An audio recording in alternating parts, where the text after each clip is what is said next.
Mais tu vas la fermer. Ah, bonjour. Désolée, hein, j'avais une petite affaire à régler. C'est qu'il y a certaines personnes ici qui sont pas très coopératives, faut dire, donc bon. Enfin, avec les moyens du bord, hein. Vous savez, hein, c'est bientôt Halloween, ça excite un petit peu tout le monde. Alors, de quoi vouliez-vous me parler? Des fantômes? Ah oui, je peux vous parler des fantômes, oui.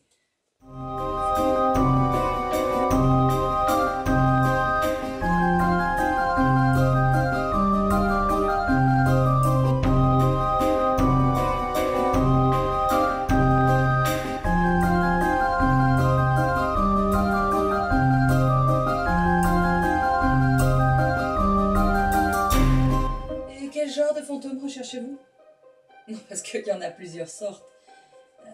Je sais pas, les esprits, les ombres, les poltergeists.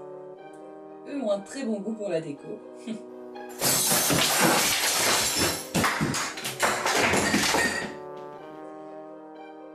Les revenants, par exemple, qui ressemblent à s'y méprendre à un humain et c'était qui... Comment dire? Ils ont plus mauvaise mine. Un peu blanc, quoi. Les fantômes en général. D'accord. En général, un fantôme est l'esprit d'une personne décédée de mort violente, comme un crime, un suicide. Ils ont tendance à rester dans les lieux où ils ont vécu, où ils sont morts, qu'ils hantent pour l'éternité. Comme je vous l'ai expliqué tout à l'heure, il y a différentes sortes de fantômes. On a eu des cas d'armées fantômes, complètement. En 1930, en Angleterre, un jeune couple aurait assisté au défilé d'une troupe de cavaliers armés s'éclairant avec des torches, qui aurait soudainement disparu. Les animaux aussi ont leurs fantômes. L'un des plus connus est le chien noir. Il serait présage de mort en Angleterre.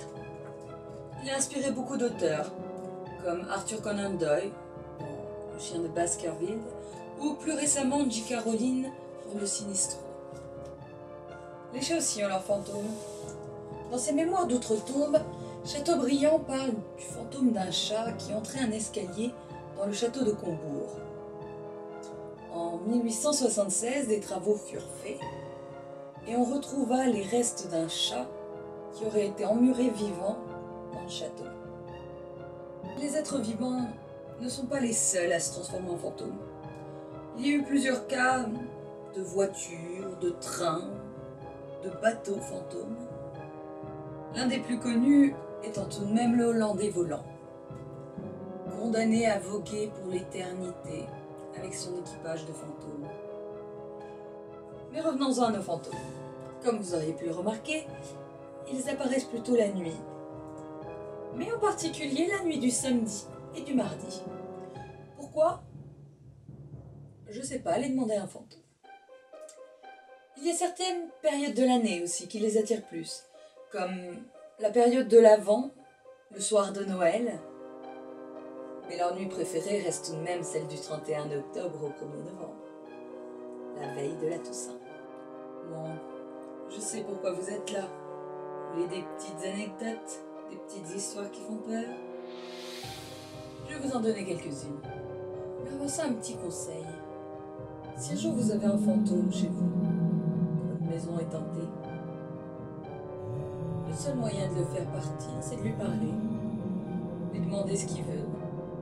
Et tant que vous n'aurez pas accédé à sa requête, il ne partira pas. Jamais.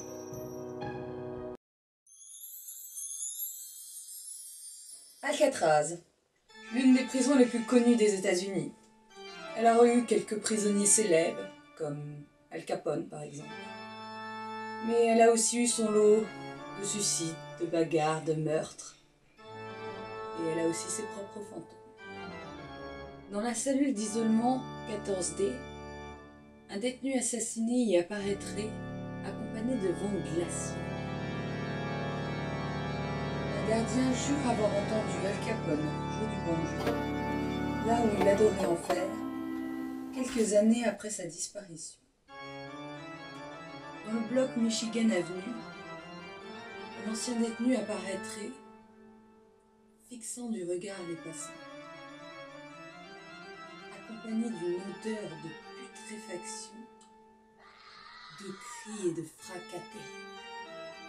À l'époque où la prison était encore en activité, un détenu était venu se plaindre à un gardien d'avoir été attaqué dans la nuit par une entité aux yeux verts brillants. Évidemment, personne ne l'a cru. Le lendemain, il fut retrouvé étranglé dans sa cellule. Waverly Hills Sanatorium est un hôpital construit en 1910 en Louisiane. C'est là-bas que se trouve le tunnel de la mort. C'est un tunnel qui passait sous l'hôpital et qui permettait de collecter les cadavres.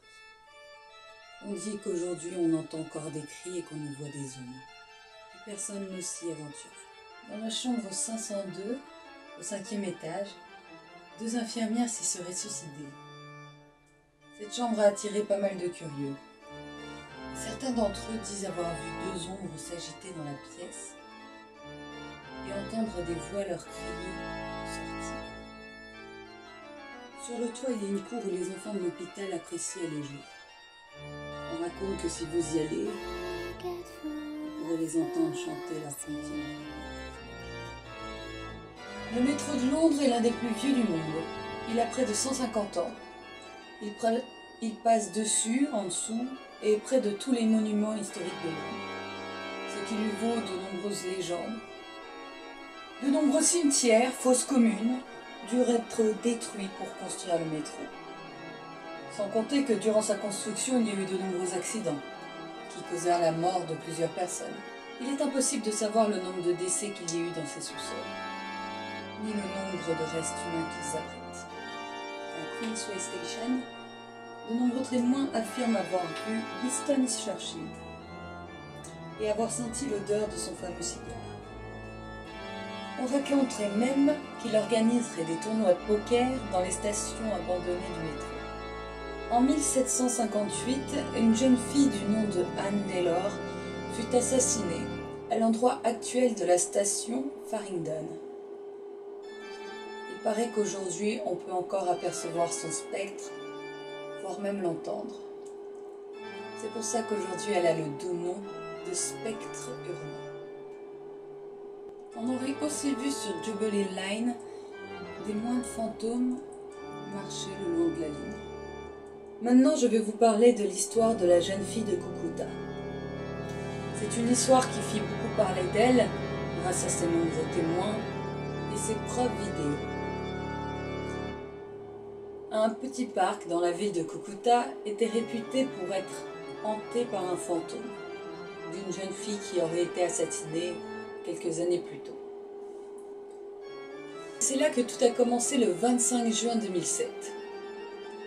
Un témoin affirme avoir été dans le parc, avoir senti quelqu'un lui toucher l'épaule, et s'est retourné et il a senti la présence partir en courant. Senti et entendu, les bruits de pas bien sûr. Cela a attiré beaucoup de gens, et beaucoup de personnes sont venues constater par eux-mêmes la présence de la jeune fille. C'est pour ça qu'on possède beaucoup de vidéos et de photos de cet événement, qui aujourd'hui a cessé mais a duré quelques mois. J'espère que ces histoires auront pu vous renseigner sur l'existence des fantômes. Si vous souhaitez d'autres informations sur toute autre créature qu'il soit, n'hésitez pas à le noter dans les commentaires. Et si vous voulez me revoir le mois prochain, abonnez-vous.